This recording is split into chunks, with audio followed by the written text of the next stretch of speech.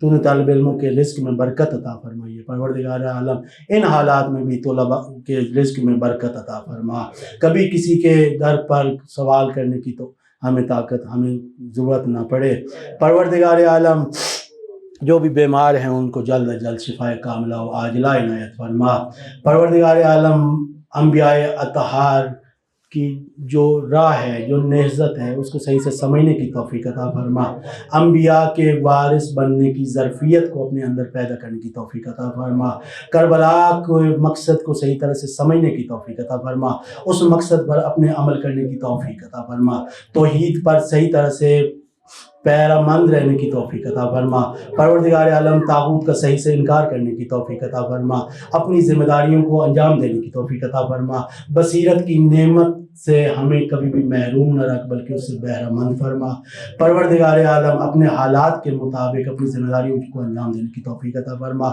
پروردگار عالم مراج عظام اور رہبر معظم انقلاب سید مجتبیٰ خامنہئی کی حفاظت فرما، پروردگار عالم انقلاب اسلامی کی حفاظت فرما، انقلاب اسلامی کی تحریک کو آگے چلانے میں ہمیں اپنا کردار ادا کرنے کی توفیق عطا فرما، پروردگار عالم انقلاب اسلامی کو انقلاب امام زمان سے متصل فرما، پروردگار عالم ہمیں امام خامنہئی کے لشکر میں شامل فرما، پروردگار عالم ہمیں امام زمانہ کے آوان و انصار میں سے قرار دے، پروردگار عالم امام زمان کا ظہور جلد از جلد فرما، پروردگار عالم امام خامنہئی کے لشکر میں امام زمان اجل اللہ تعالیٰ فرج الشریف کے قدموں میں شہادت کی موت عطا فرما، ربنا تقبل منا انک انت السمیع العلیم۔